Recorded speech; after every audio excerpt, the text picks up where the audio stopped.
Assalamualaikum warahmatullahi wabarakatuh. Halo, yo yo yo. Salam podcast Mas Tisno, masyarakat Stikes Dr. Sutomo. Setelah lama kita tak jumpa, kita kembali lagi dengan wajah yang baru, yang fresh, lebih plong. Di podcast Mas Tisno ini kita kan wajah yang baru nih. Kita kan aku sebagai moderator baru dari episode sebelumnya kan bukan aku sama Andini nih. Gimana kalau misal kita perkenalan dulu, karena ada pepatah kan, tak kenal maka tak sayang. Bener kan? Tapi kalau udah kenal belum tentu juga disayangi. Waduh. So, daripada lama-lama kita kenalan dulu nggak sih? Halo, aku Mulazima dari D3 Rekam Medis dan Informasi Kesehatan semester 2 sebagai moderator. Dan saya Andini Yunita Rahmawati dari Prodi D3 Rekam Medis dan Informasi Kesehatan semester 2. Kita kali ini ada dua narasumber yang gak kalah wow nih dari episode-episode sebelumnya. Untuk narasumber pertama yang cantik ini Kak Prisilia. Hai Kak Prisilia, boleh dong perkenalkan diri singkat? Halo. Iya, nama saya Prisilia Nanda Yunita. Saya dari mahasiswa D3 RMIK semester 2. Hai Kak Prisil, terima kasih perkenalan singkatnya. Kita move ke narasumber kita yang kedua, yang paling ganteng nih daripada kita semua. Hai Mas Azharuddin, hai Kak Azharuddin, silahkan perkenalan diri. Halo, Assalamualaikum. Nama saya Ahmad Azharuddin dari Prodi D3 RMIK kelas 2A. Terima kasih. Oke, terima kasih Kak Azharuddin. Oke, langsung kita kedatangan narasumber yang hebat nih di bidangnya. Dan untuk beberapa menit ke depan, kita akan sharing banyak hal mengenai kuliah jurusan D3 Rekam Medis dan Informasi Kesehatan. Prospek kerjanya apa ya? Setahu aku nih, Kak Prisil sama Kak Azharuddin kan kalau nggak salah udah kerja. Kalau boleh tahu, Kak Prisil kerja di mana ya? Terus bagian apa?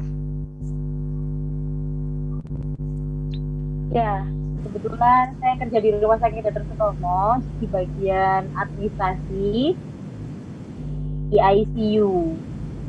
Oke. Kalau Kak Azharuddin sendiri?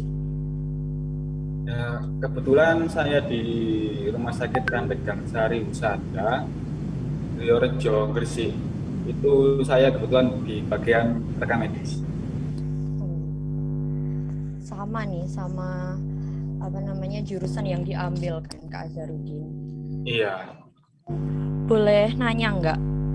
Menurut kakak-kakak nih, sebanyak apa sih peluang setelah kita nanti lulus dari D3 Rekam Medis dan Informasi Kesehatan? Sebanyak apa peluang kerja yang bakalan kita dapat? Mungkin dari Kak Prisilia dulu.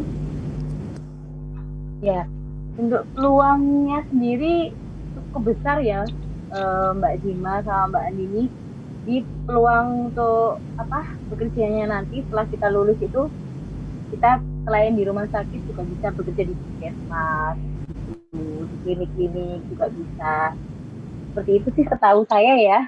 Saya juga masih banyak belajar di sini. Untuk Mas Azharuddin? Iya.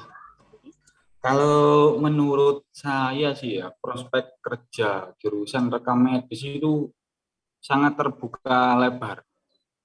Seperti gini, rekam medis kini kan banyak dibutuhkan di berbagai instansi kesehatan. Semenjak adanya jaminan kesehatan dengan persyaratan klaim ditentukan dari kode diagnosis dan tindakan dalam pelayanan yang diberikan kepada pasien. Instansi-instansi tersebut meliputi rumah sakit, baik negeri maupun swasta, puskesmas, klinik, dinas kesehatan, BPJS Kesehatan, asuransi kesehatan lainnya, dan tenaga akademisi sebagai dosen. Menurut saya seperti itu. Oh, berarti lumayan banyak ya, Kak Ya, lumayan banyak dan sangat terbuka lebar lah istilahnya ke depannya ini.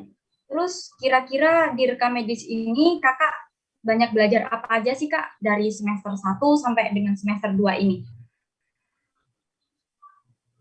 Untuk di rekam medis kan istilahnya kita itu jantungnya rumah sakit ya Mbak ya. Jantungnya rumah sakit. Jadi dari semester 1 sampai semester 2 ini kita diberi dasar-dasarnya dulu. Dalam artian pengenalan rekam medis itu apa, terus apa saja yang harus diketahui, terus apa fungsinya rekam medis, seperti dalam yang kita tahu, dalam kita singkatkan Alfred ya Mbak ya, administrasi, legal, finansial, riset, edukasi, dan dokumentasi. Jadi semua yang kita pelajari itu sangat berguna nanti dalam dunia kerja. Itu menurut saya, Mbak. Betul sekali menurut Mas Azharuddin memang begitu ya. Banyak seperti saya ya. Contohnya kan kalau saya dan Mas Azharuddin ini kan bekerja lebih dulu, baru kita mengambil kuliah ya. Jadi mata kuliah yang diajarkan oleh dosen-dosen di kampus itu match, cocok dengan apa yang di pekerjaan, gitu ya Mas Azharuddin ya. Jadi ya seperti itu. Kadang itu sesuai. Oh ini yang diajarkan Bu Sri. Oh ini yang diajarkan Bu Alvina, komunikasi efektif begitu. Jadi cocok gitu. Jadi dengan yang ada di mata kuliah dengan di dunia pekerjaan itu cocok. Memang seperti itu gitu. Betul sekali. Kita kan nanti lulus kan berarti sebagian besar kan kita bakalan terjun di dunia kesehatan ya Mbak, rumah sakit, puskesmas kayak gitu kan. Terus kan ada nih yang namanya kayak PNS. Kita nih sebagai lulusan jadi rekam medis dan informasi kesehatan itu bisa daftar PNS nggak sih Mbak? Atau kita harus S1 dulu baru kita boleh ambil PNS?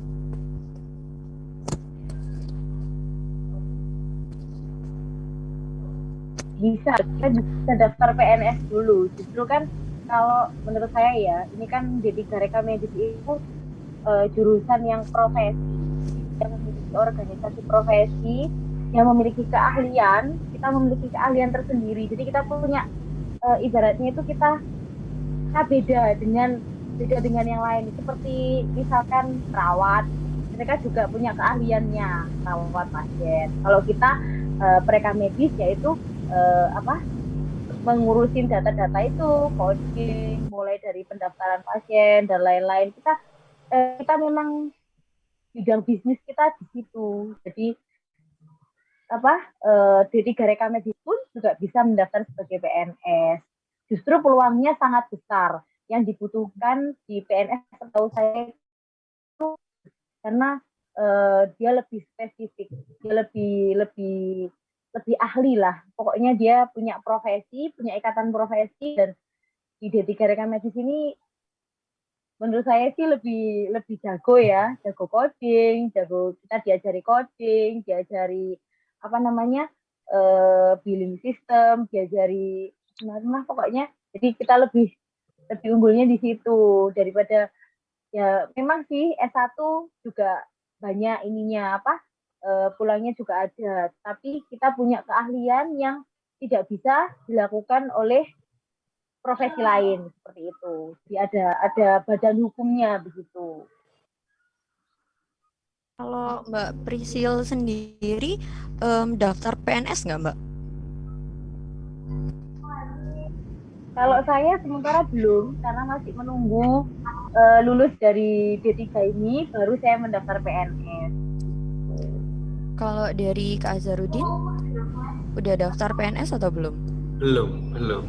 Ya untuk PNS sih secara nggak langsung kan kampus kita itu terakreditasi B kan ya. Jadi otomatis bisa lolos dalam seleksi administrasinya seperti itu. Untuk yang lain-lainnya betul, itu iya. apa itu ya istilah tesnya ya tesnya pengetahuan umum itu seperti yang lainnya. Cuma kita kan di kampus kita ini akreditasinya B. Jadi otomatis lah dalam administrasi kita ini lolos. Seperti itu menurut saya, Pak. Allah lolos.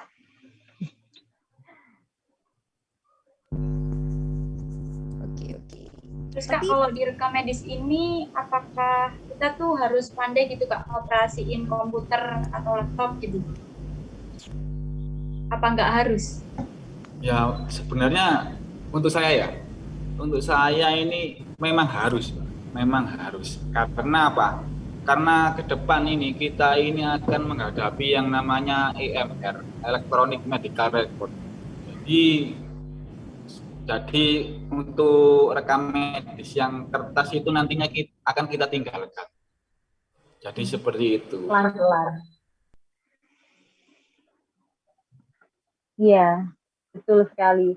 Jadi kalau menurut saya juga enggak, maksudnya harus bisa. Tidak pandai-pandai pun tapi juga tetap harus bisa ya. Kalau minimal sih Excel, Word, PowerPoint begitu kan harus bisa ya, teman-teman ya. Jadi enggak yang tidak bisa sama sekali itu tidak.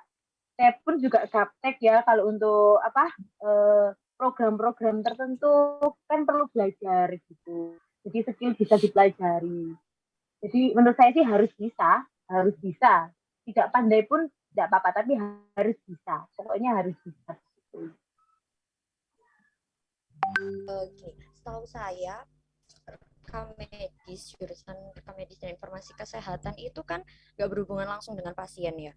Dan itu kan kayak setahu saya kayak cuman coding penyakit gitu kan Kak. Kita tuh perlu belajar perhitungan nggak sih Kak? Untuk Tentu perhitung. perlu. Oh. Ya, Pak Priscili aja dulu. Iya. Oh ya, untuk perhitungan tentunya perlu Mbak Zima ya. Karena kan kita tetap harus menghitung sensus pasien ya, tetap sensus pasien, bor, apa aja, alos seperti itu. Jadi tetap perlu perhitungan, itu perlu statistika, biostatistika itu kita tetap perlu. Kalau Tapi ya silahkan Mas Azharudin. Kalau menurut saya gini Pak ya, untuk perhitungan memang kita ini harus bisa dan istilahnya sangat perlu. Karena kita ini kan jantungnya rumah sakit. Jadi penentu manajemen untuk menentukan kebijakan itu dari laporan kita. Seperti itu, Mbak. Dari laporan ke manajemen sampai ke dinas kesehatan itu kita yang melaporkan. Jadi kedepannya rumah sakit ini mau diarahkan kemana itu ya dari rekam seperti itu. Ya Kak, kalau masuk di kampus kita di Kesehatan Rumah Sakit Dr. Sutomo untuk jurusan rekam medis ini kira-kira boleh buat lulusan SMA atau SMK atau MA dari jurusan yang berbeda, itu bisa nggak Kak? Atau cuma harus SMA dari IPA aja yang bisa masuk? Kalau pengetahuan saya sih mungkin dari jurusan lain bisa, karena ada teman saya itu yang dari IPS ke D3 rekam medis itu di kelas saya itu seperti itu. Ya, kalau saya sendiri juga dari SMK, Mbak. Saya SMK Administrasi Umum. Dulu saya lulusan SMK Negeri 1 di Tulungagung. Jadi bisa sih, sepertinya bisa ya. Oh iya Kak, tadi kan saya nih nanya tentang PNS nih. Sebelum daftar PNS tuh kita harus kerja dulu di rumah sakit atau puskesmas atau bisa langsung daftar PNS sih Kak setelah kita lulus dari D3 Rekam Medis dan Informasi Kesehatan ini. Dari Kak Prisil mungkin bisa dibantu jawab? Kalau yang tes PNS kan tesnya tergantung dari ini ya, apa pemerintah ya, membuka lowongan apa tidak. Tahun ini saya kurang tahu juga, tahun ini kira-kira buka buka tes CPNS apa tidak, itu tergantung pemerintah juga. Kalau yang tes CPNS, kalau untuk bekerjanya, kalau semisal misalnya kita yang teman-teman yang lain nih ya, yang belum bekerja, yang masih fresh graduate dari D3K Medis, mau langsung bekerja, tapi tidak mendaftar PNS dulu, itu pilihan ya, pilihan kalian sendiri. Menurut saya ya bisa sih kalau bekerja di rumah sakit ataupun klinik, atau rumah sakit yang kecil atau rumah sakit yang besar, kalau ada lowongan bisa di ini, asal syarat administrasinya lengkap, ada STR-nya juga kan nanti kita ya. Begitu. Menurut saya sih begitu ya. Kalau menurut saya ya hampir sama Mbak Priscilia. Karena yang fresh graduate pun bisa langsung daftar ke CPNS untuk yang dari eksternal. Kalau yang dari internal kan biasanya kan harus istilahnya honorer dulu seperti itu. Jadi ya tergantung pilihan masing-masing seperti itu. Sama tergantung adanya CPNS itu seperti itu. Terus Kak, apa alasan Kakak kenapa nih kok ngambil jurusan D3 Medis? Kenapa kok nggak perawat atau yang lain, tenaga kesehatan yang lainnya? Kalau untuk saya sih ya, untuk saya ini saya kan senang mengarsip dan menganalisa sekaligus memiliki minat yang tinggi dalam bidang teknologi informasi, kesehatan, tetapi tidak berhubungan langsung sama pasien seperti itu. Karena saya kan istilahnya kalau lihat, ini jujur ya, kalau lihat darah banyak ini sinkop, agak pingsan gitu, agak mau pingsan seperti itu.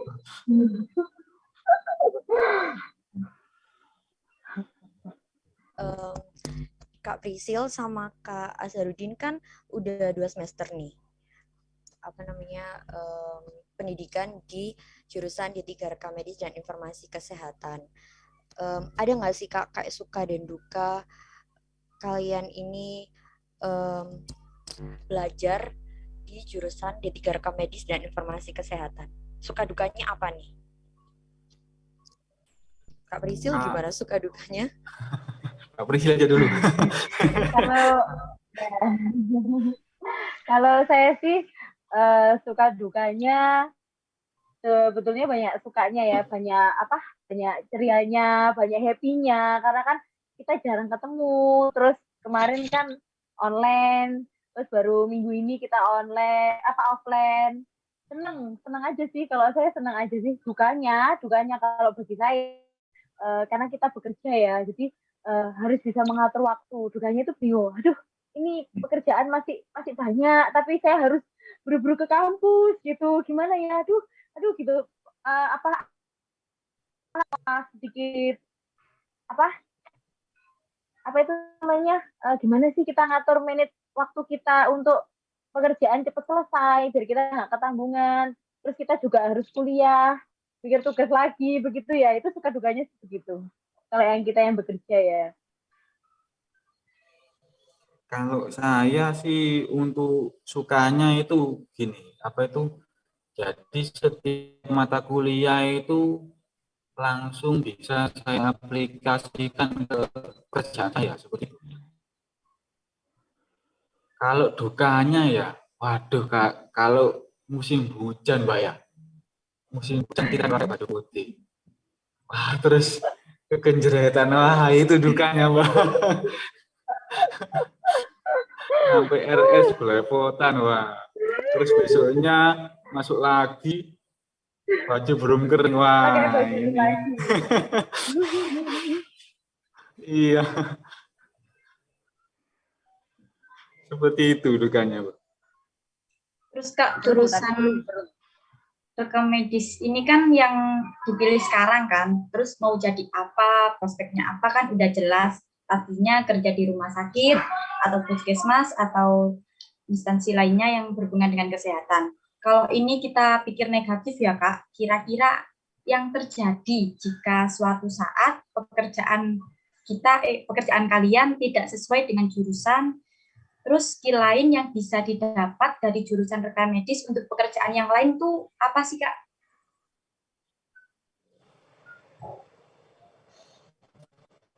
Kalau lulusan dari kampus kita ya, itu istilahnya kalau mau kerja di bagian atau yang kesehatan itu sangat bisa.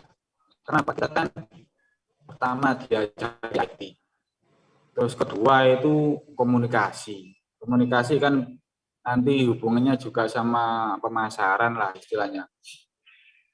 Jadi nggak perlu takut, nggak perlu apa istilahnya ya rendah diri kalau nggak harus kerja di kesehatan seperti itu menurut saya. Ya, betul. Sama sih seperti Mas Azharuddin. Jadi menurut saya juga seperti itu. Kan kita juga selain ilmu rekam medis, kita juga diajari kewirausahaan, gitu ya. Terus diajari IT juga. Jadi kan mungkin teman-teman di sini banyak yang pintar IT ya, banyak yang program-program itu. Terus ada yang editing data dan lain-lain, gitu, bikin slide dan lain-lain. Itu kan juga skill ya, juga skill yang menurut saya sih patut dibanggakan ya, karena saya juga gaptek. Itu lumayan lah kalau misalkan ada yang ada dosen yang minta tolong untuk dibikinkan PowerPoint, itu kan lumayan gitu. Menurut saya sih masih banyak jalan yang bisa ditempuh lah, maksudnya masih ada banyak pilihan gitu. Ya, tadi kan ngomong-ngomong soal manage waktu ya Kak. Kalian kan kerja nih. Gimana sih Kak manage waktu antara tugas kuliah sama tugas kalian bekerja? Ya, pasti repot banget kan. Apalagi tugas kuliah ini kan banyak banget, pasti banyak banget. Terus tugas kerja juga pasti nggak kalah banyak. Terus gimana cara kalian manage waktu supaya bisa balance gitu loh antara tugas kuliah sama tugas kerja itu bisa setara gitu, bisa jalan sama-sama. Apalagi kan Kak, kita masuk offline nih kan, waktu semester 1 kemarin online mungkin masih bisa disambi sama pekerjaan lain. Kalau offline kan udah harus masuk ke kampus nih. Betul. Ya. Kalau saya sendiri Pak Besi ya dulu. Saya dulu Mas Azharuddin. Ya. Kalau saya begini. Kalau saya gini, itu kan tugas kampus kan ada deadline-nya. Ya, kalau tugas kampus ada deadline-nya. Misal kalau tugas kampus itu deadline-nya mata kuliah hari ini, deadline hari ini juga, jam malam, ya saya harus kerjakan saat hari ini juga. Lalu untuk tugas kantor bagaimana? Kan tugas kantor itu juga kita kerjakan setiap hari ya. Maksudnya tidak selalu hari-hari atau tanggal-tanggal tertentu. Seperti hari ini contohnya ini. Contohnya seperti hari ini. Hari ini itu kalau di rumah sakit itu kan akhir bulan. Itu selalu pasti banyak sekali pekerjaan. Jadi hari ini cukup rumit sebenarnya. Hari ini saya juga susah sekali untuk datang ke kampus. Bahkan saya hari ini bareng sama Pak Bambang. Saya bareng datangnya sama Pak Bambang itu sampai saya malu ya. Ini dosennya sudah datang, tapi mahasiswanya juga barusan datang begitu ya. Nah itu, saya seperti hari ini tuh menyempatkan diri datang ke kampus begitu. Jadi sebenarnya ya itu tadi, saya harus memilih satu mana yang lebih didahulukan. Kalau ini deadline-nya segera atau deadline-nya harus segera dikumpulkan, ya saya kejar deadline yang paling tercepat, maksudnya paling harus dikumpulkan atau harus selesai. Kalau saya sih gitu, saya utamakan yang yang harus selesai kapan? Selesai duluannya yang mana? Antara pekerjaan atau tugas kuliah? Gitu sih saya baginya waktu itu. Kalau saya ya mengenai tugas kuliah sama pekerjaan itu kan sama. Kalau saya sendiri apa mengerjakan tugas kuliah ya, kalau hari itu ada tugas kuliah, hari itu juga saya selesaikan gitu. Soalnya kan kadang-kadang kita kan lupa karena kesibukan, terus ketambahan tugas-tugas lain sama dosen-dosen lain, jadi kita itu lupa. Jadi ketika ada tugas, jadi langsung saya kerjakan seperti itu. Berarti cara manage waktunya tuh bisa banget kita tiru ya nggak, Din? Soalnya saya tuh suka nunda-nunda tugas. Jadi kayaknya aku harus banyak belajar Iya. dari Kak Prisil sama Kak Azharuddin. Terus Kak, kan kakak-kakak ini kan udah kerja ya Kak ya. Terus umurnya juga lumayan sama anak-anak yang lain. Sempat ada kesulitan nggak Kak kayak beradaptasi dengan kita yang masih muda-muda ini?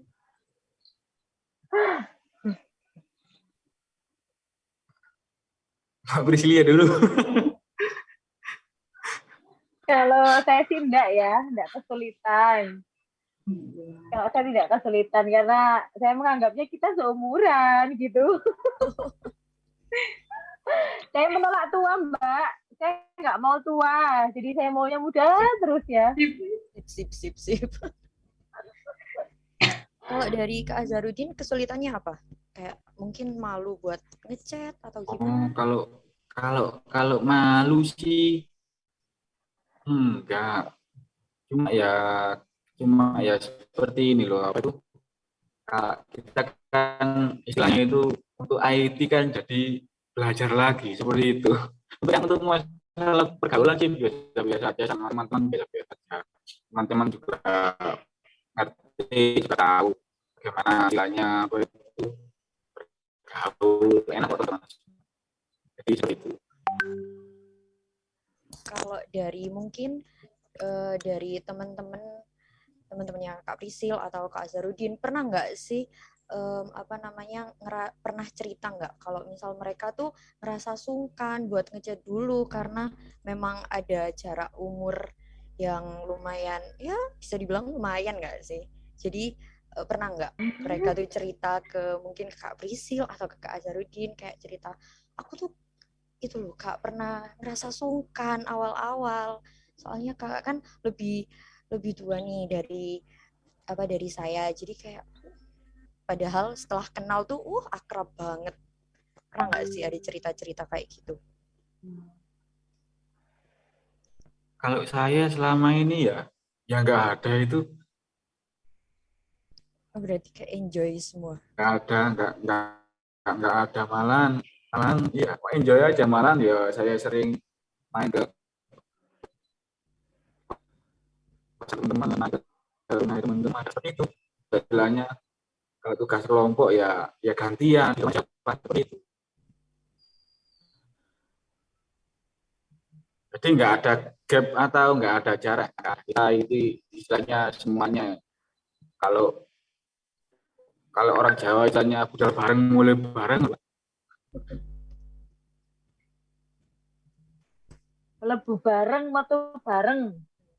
Wah, itu ya. Makanya Mbak Prisil ini di kelas B. Tuh, lebu bareng, bareng. Slogan saya. Kalau saya sih nggak ada sih Mbak Gina sama Mbak Andini nggak ada yang ini, malah ya itu seneng seru sih sama anak-anak. Nggak ada sih. Jadi kayak temen akrab, jadi kayak sahabat biasa gitu. Makanya kalau di kelas itu kan saya tanya, saya kan mungkin ya anak-anak malu ya. Itu yang lain, maksud saya itu biar akrab ya. Saya, oh ini namanya siapa? Namanya siapa? Saya sering, iya kan Mbak Zima ya? Saya sering, oh ini siapa ya? Namanya siapa? Gitu. Saya tanyain satu-satu gitu. Maksudnya biar apa ya? Biar kita akrab gitu. Terus kalau misal masalah tugas pernah nggak sih kayak teman-teman tuh kayak terlalu menggantungin ke Kak Prisil atau ke Kak Azharuddin karena mungkin mereka punya pikiran, oh mereka nih lebih ngerti. Jadi udah biarin Kak Prisil atau Kak Azharuddin aja yang ngerjain. Kita mah nunggu aja ntar, nunggu disuruh atau gimana. Pernah nggak sih ada kayak gitu dari teman-teman? Kalau dari Kak Prisil gimana? Ada nggak sih kayak mungkin apa ada yang Jadi biarin dulu gini, lah gitu. Gimana? kalau apa namanya, saya juga sebenarnya gini ya, eh, apa itu, kalau ada yang ini kadang ya saya pancing-pancing ya, maksudnya ayo mana kontribusinya, maksudnya apa bisa ngomong lah, maksudnya bisa ngomong teman-teman ini gimana, ayo kita kasih semangat, maksudnya biar terpacu ya, terpacu untuk memberikan kontribusi untuk tugas kelompok ini begitu. Kalau kan biasanya kita bagi tugas ya. Misalkan makalah, oh yang ini yang cari apa, kan ada pembagiannya sendiri-sendiri. Misalkan kalau nggak ada dia nggak ada suaranya di dalam grup, kan pasti saya agak singgung sedikit ya. Halo, gimana ini? Gitu. Pasti itu ngomongnya ngetriknya itu seperti itu. Jadi biar tergerak, biar dia terpacu semangatnya gitu. Gitu ya Mbak Zima. Mungkin kalau dari Kak Azharuddin gimana? Ada nggak sih yang kayak terlalu menggantungkan tugas ke Kak Azharuddin? Ya, mungkin kalau menurut saya ada cuma ya bagaimana cara kita menyikapinya seperti misalnya berbagai tugas seperti itu. Jadi kalau kelas satu yang nanti yang menegur kan bukan saya sendiri, jadi semua kelompok kan juga akan seperti itu. Terus pernah nggak sih kayak kesel sama teman kelompok kayak, gue anak ini nggak pernah ikut ngerjain kok tiba-tiba numpang nama aja. Pernah nggak sih kayak ada rasa kayak gitu? Soalnya saya tuh pernah dan sering banget. Soalnya dia nggak ikut ngerjain tapi namanya tuh ada di makalahnya tuh namanya ada. Terus kalau diajak ngerjain, oh gitu, pura-pura ngilang, terus pura-pura di luar gitu. Aja.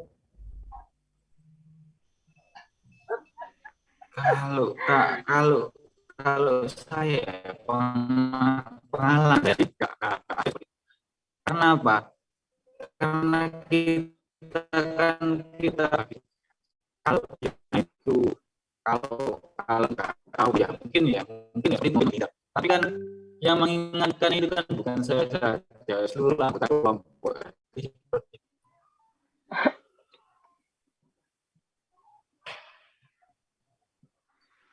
Kalau dari Kak Prisil pernah nggak kayak kesel sama teman kelompoknya?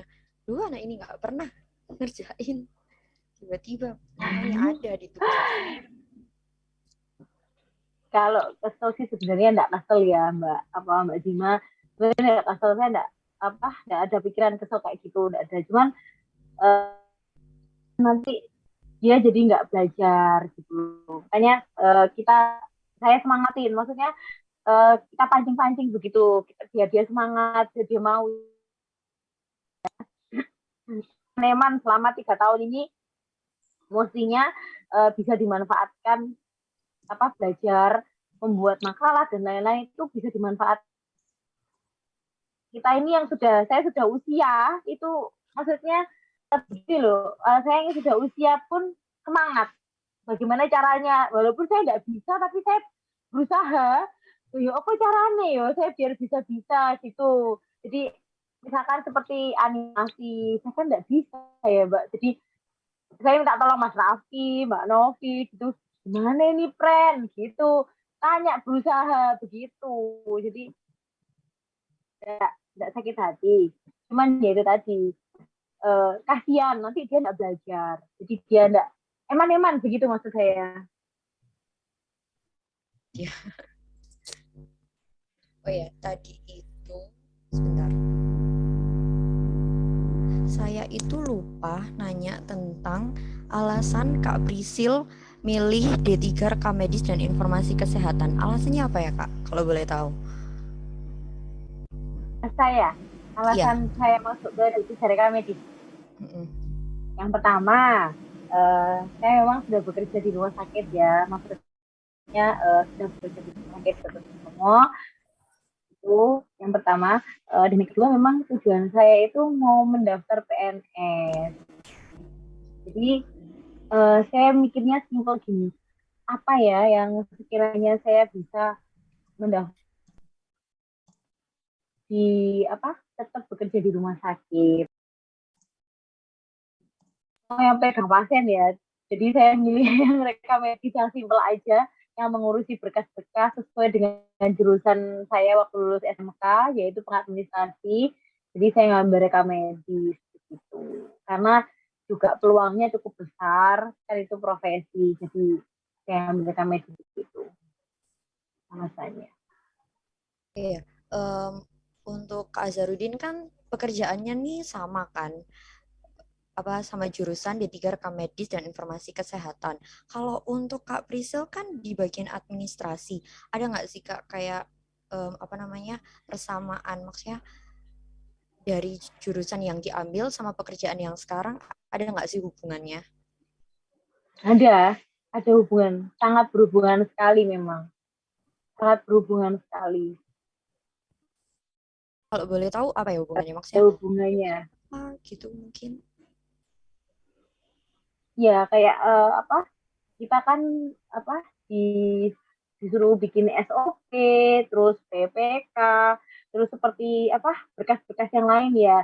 Nah itu sekarang ini saat ini kalau ada di Sutomo itu ada akreditasi, jadi saya membantu membuatkan SOP yang ada di ICU, misalkan pasien, SOP prosedur penanganan pasien masuk dan keluar di ICU, terus pasien pulang paksa begitu, itu ada semua SOP-nya, ada algoritmanya juga, ada alurnya. Itu saya membantu membuat di ICU, itu saya bantu membuat begitu. Terus seperti komunikasi efektif juga nyambung sih, match dengan pekerjaan yang saya jalani sekarang ini, nyambung juga. Kalau dari Kak Azharuddin sendiri? Kalau saya kan ya alhamdulillah sama pekerjaan saya. Dan saya juga senang mengarsip, juga senang menganalisa, juga senang teknologi informasi. Dan kebetulan alhamdulillah saya sekolah di D3 Rekam Medis Dr. Sutomo ini dapat beasiswa dari rumah sakit tempat saya bekerja, jadi seperti itu. Kalau boleh tahu, Kak Azharuddin ini di bagian mananya ya?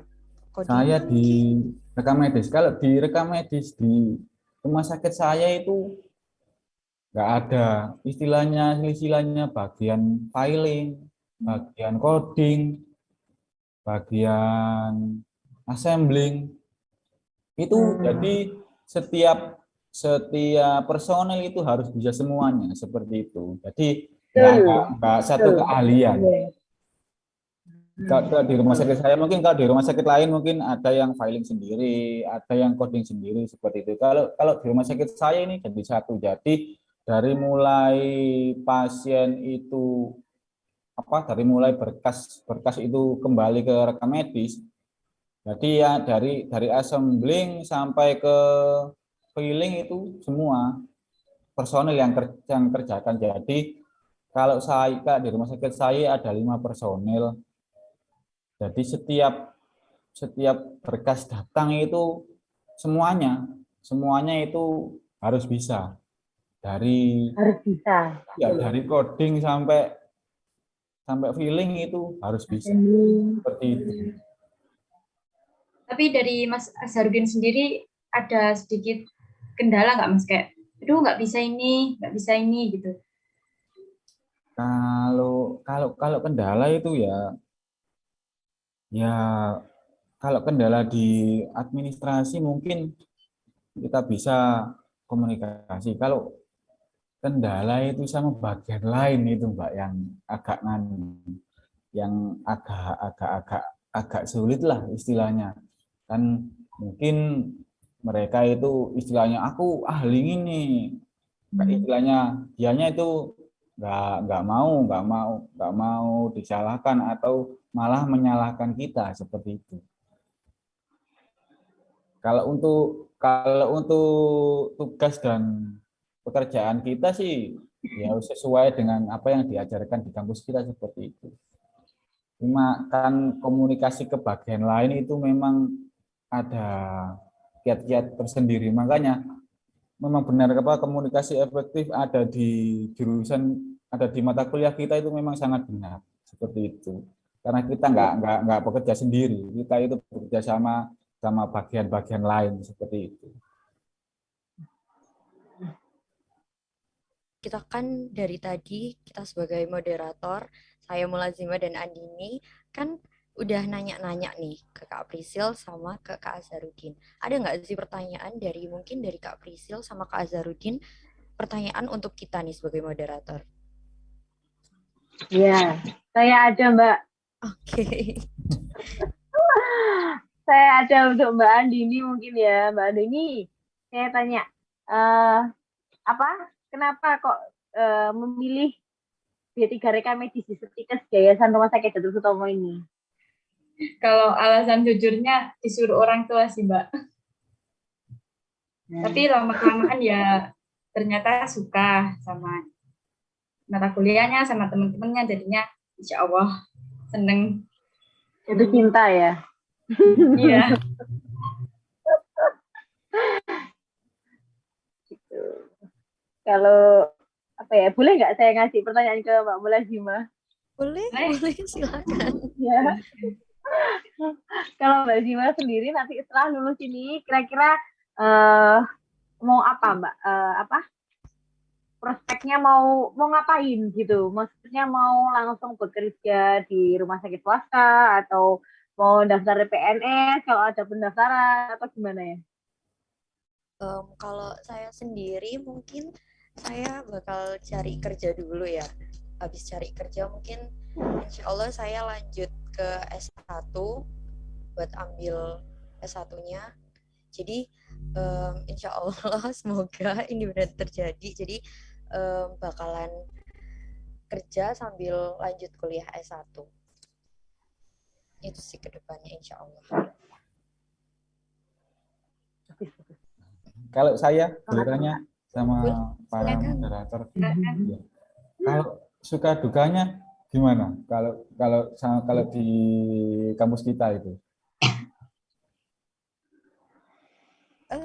Saya dulu nggak apa-apa jawab. Nggak apa-apa. Ya. Kalau saya gimana ya? Sukanya tuh pas udah lumayan banyak sih. Soalnya kan ya itu tadi kita udah mulai offline, udah mulai ketemu teman-teman secara langsung karena dari semester 1 kan kita cuman online, cuman lewat chatting. Kalau di semester 2 ini kan kita udah mulai ketemu, jadi bisa langsung tahu orangnya, oh ini orangnya yang ini gitu. Jadi kayak lebih asik gitu. Kalau dukanya mungkin ya tugas kayak gitu. Terus materi-materi yang belum paham itu duka banget sih buat saya. Karena emang buat kodifikasi saya ya alhamdulillah lumayan ngerti ini di semester 2 karena semester 1 sangat amat tidak mengerti tentang kodifikasi. Jadi itu sih suka dukanya. Kalau Mbak Andini? Kalau dari saya sama sih sama Mulazima. Udah mulai suka di semester 2 soalnya udah ketemu teman-teman, udah nggak bosen lagi kayak semester 1 online di depan komputer. Udah bisa akrab sama teman-teman juga. Nggak bosenin lah pokoknya kuliahnya kalau offline. Terus dukai yaitu mungkin banyak tugas, terus mungkin aslinya deadline juga lama tapi ya berhubung karena males jadinya mepet-mepet. Ya itu aja.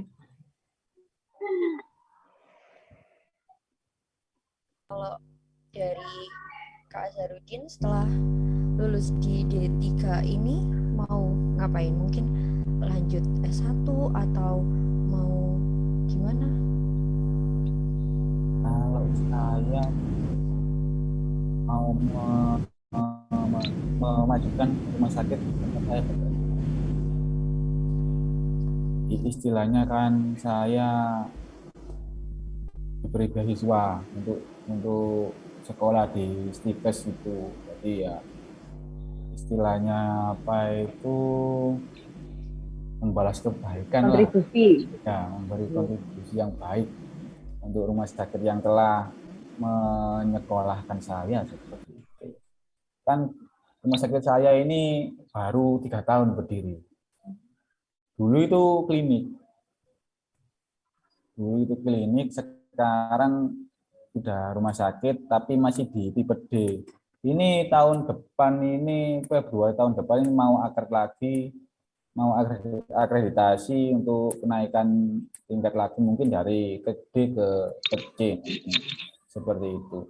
Jadi istilahnya kan kita ini dari klinik, merubah budaya klinik dari ke rumah sakit itu kan memang agak sulit. Jadi ya alhamdulillah ya. Birokrasinya sulit. Jadi alhamdulillah ya kita disekolahkan lagi ke Stikes itu, semua itu ada pelajarannya, ada, jadi seperti itu.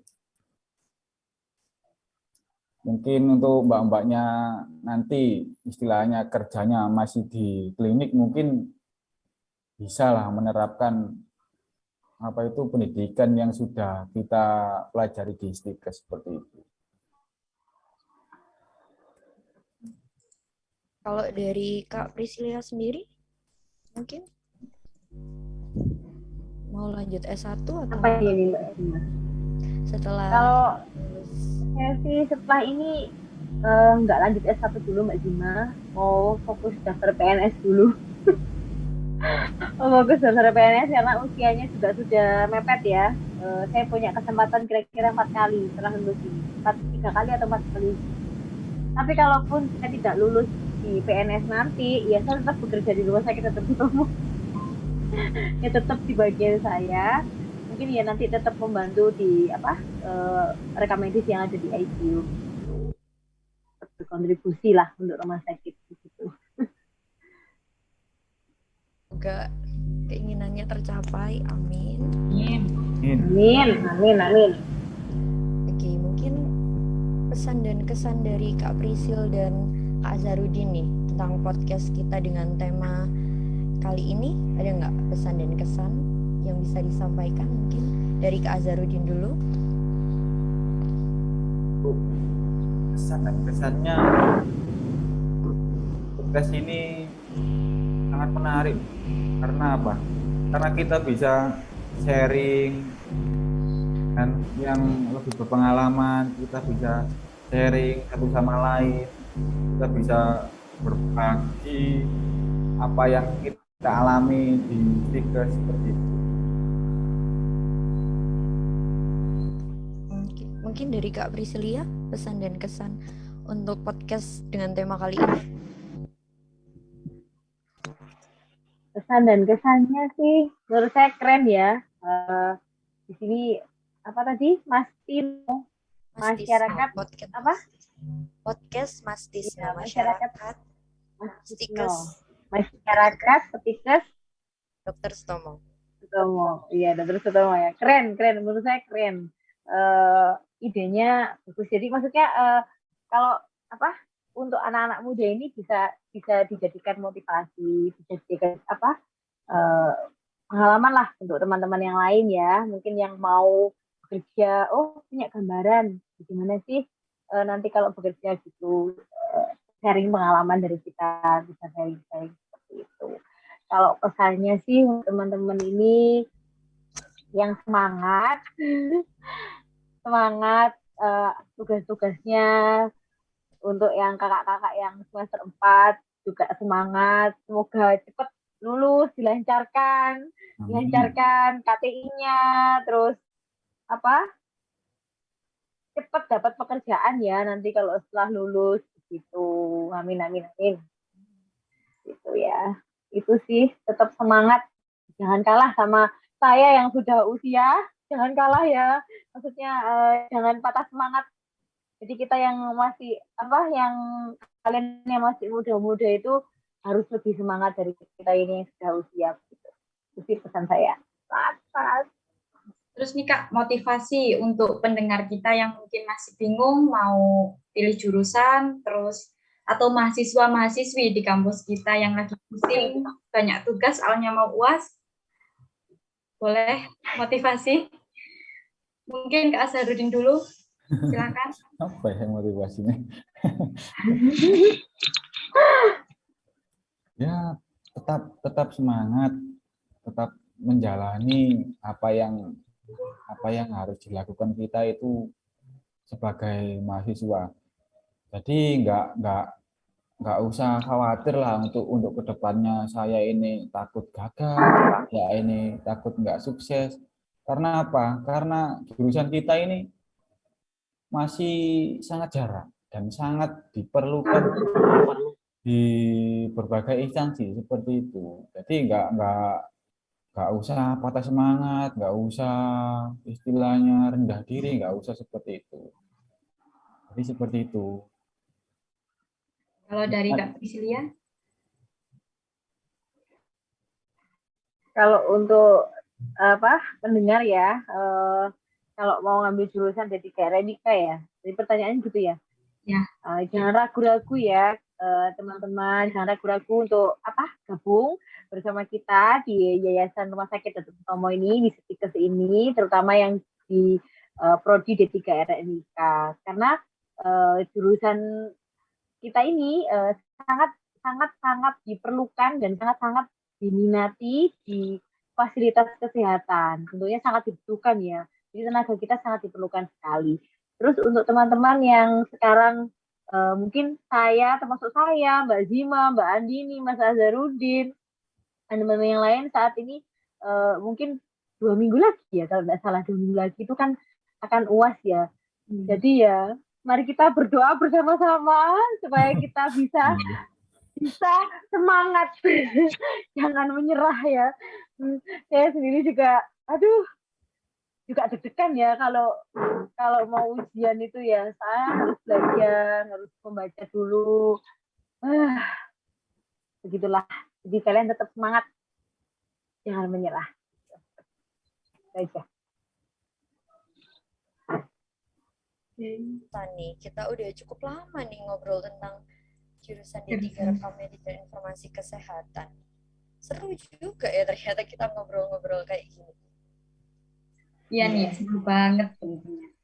Terima kasih juga buat Kak Priscilia, Kak Azharuddin yang udah mau menyempatkan waktu untuk menjadi narasumber di podcast Mas Tisno kali ini. Ya, sama-sama. Ya, sama-sama Mbak Zima, Mbak Andini. Mungkin kalau dari saya sebagai moderator dan Andini sebagai partner saya sebagai moderator, ada salah kata atau perbuatan yang disengaja maupun tidak disengaja, saya minta maaf sebesar-besarnya. Oke, episode podcast Mas Tisno kali ini kami tutup. Wassalamualaikum warahmatullahi wabarakatuh. Dan sampai jumpa di podcast selanjutnya. Bye-bye. Waalaikumsalam warahmatullahi wabarakatuh. Terima kasih, Mbak. Terima kasih Mbak Priscilia, Mas Azharuddin. Terima kasih, Dulu ya. Ya, Kak.